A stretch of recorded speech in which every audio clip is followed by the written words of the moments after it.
বৈশ্বিক জ্বালানি সংকটের মধ্যেও সরকার জ্বালানি তেলের দাম না বাড়িয়ে এখন পর্যন্ত সর্বোচ্চ নিয়ন্ত্রণে রেখেছে। যেখানে বিশ্বজুড়ে জ্বালানি তেলের দাম বৃদ্ধি করা হয়েছে, তার বিপরীতে বাংলাদেশে জনস্বার্থে ভর্তুকি বৃদ্ধি, বিকল্প উৎস থেকে ক্রয়ের উদ্যোগ, দ্বিপাক্ষিক ও বহুপাক্ষিক কূটনীতিতে তেলের সংস্থানকে প্রাধান্য প্রদান এবং আন্তর্জাতিক দর কষাকষিতে বিশেষ গুরুত্ব, এই বহুমুখী পদক্ষেপের ফলে সামগ্রিকভাবে যে কোনো দেশের তুলনায় বাংলাদেশের তেলের দাম যথেষ্ট কম রয়েছে। মাননীয় প্রধানমন্ত্রীর নির্বাচনী প্রতিশ্রুতি অনুযায়ী নারীর ক্ষমতায়নের লক্ষ্যে দেশের প্রতিটি পরিবারের কাছে পর্যায়ক্রমে ফ্যামিলি কার্ড পৌঁছে দেওয়ার পাইলট প্রকল্প শেষ হয়েছে। ইতিমধ্যে 37,567টি পরিবারকে ফ্যামিলি কার্ড প্রদান করা হয়েছে। প্রতিটি কার্ডে মাসিক 2,500 টাকা নগদ সহায়তা করা হচ্ছে, যা নারীকে অর্থনৈতিক, পারিবারিক ও সামাজিক ক্ষমতায়নের একটি আন্তর্জাতিক রোল মডেলে পরিণত হয়েছে।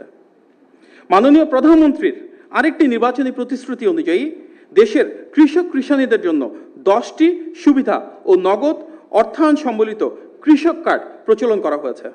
ইতিমধ্যে প্রাথমিকভাবে 10টি জেলার 22,000-এরও বেশি প্রান্তিক, ক্ষুদ্র ও মাঝারি কৃষককে কৃষক কার্ড প্রদানের মাধ্যমে এই কার্যক্রম শুরু হয়েছে। মৎস্য, প্রাণী সম্পদের সাথে যারা যুক্ত এবং খামারিরাও এই সুবিধা পাচ্ছেন। প্রায় 12 লক্ষ ক্ষুদ্র ও প্রান্তিক কৃষকের 10,000 টাকা পর্যন্ত ঋণ সুদসহ মওকুফ করা হয়েছে।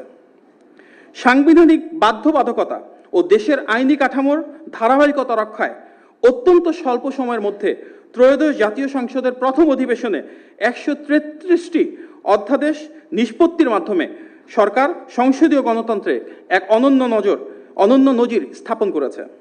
এসব অধ্যাদেশের সঙ্গে মানবাধিকার কমিশন, গুম প্রতিরোধ ও প্রতিকার অধ্যাদেশ সহ 16টি অধ্যাদেশ অধিকতর যাচাই বাছাই করে আবার সংসদে বিল আকারে উত্থাপন করা হবে।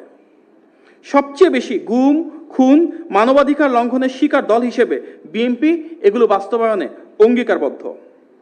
এই প্রতিটি ক্ষেত্রে সংশ্লিষ্ট অংশীজনদের সাথে আরও পরামর্শ ও যাচাই বাছার প্রয়োজনীয়তার কথা বিলে উল্লেখ করা হয়েছে। সরকারের এই উদ্যোগ স্বচ্ছতা ও জবাবদিহিতা নিশ্চিতের একটি প্রতিশ্রুতি, সেটিরই প্রতিফলন। জুলাই সনদে নোট অফ ডিসেন্ট সহ বিএনপি সম্মত হয়ে যেভাবে স্বাক্ষর করেছিল, সেই স্বাক্ষরিত জুলাই সনদকে মাননীয় প্রধানমন্ত্রী বাস্তবায়নের জন্য দৃঢ় প্রতিজ্ঞ। দেশের মানুষের কাছে বিএনপি যে অঙ্গীকার করেছে এবং যে প্রতিশ্রুতির আলোকে ধানের শীষে ভোট দিয়েছে, সরকারের সর্বোচ্চ পর্যায় থেকে শুরু করে সবাই তা অক্ষরে অক্ষরে পালনের জন্য দায়বদ্ধ। সারা দেশে 20,000 কিলোমিটার নদী, খাল ও জলাশয় খনন ও পুনঃখননের উদ্যোগ নেওয়া হয়েছে। ইতিমধ্যে 54টি জেলায় এই কার্যক্রম শুরু হয়েছে।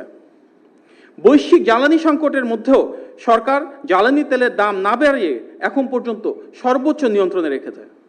যেখানে বিশ্বজুড়ে জ্বালানি তেলের দাম বৃদ্ধি করা হয়েছে, তার বিপরীতে বাংলাদেশে জনস্বার্থে ভর্তুকি বৃদ্ধি, বিকল্প উৎস থেকে ক্রয়ের উদ্যোগ, দ্বিপাক্ষিক ও বহুপাক্ষিক কূটনীতিতে তেলের সংস্থানকে প্রাধান্য প্রদান এবং আন্তর্জাতিক দর কষাকষিতে বিশেষ গুরুত্ব, এই বহুমুখী পদক্ষেপের ফলে সামগ্রিকভাবে যে কোনো দেশের তুলনায় বাংলাদেশের তেলের দাম যথেষ্ট কম রয়েছে।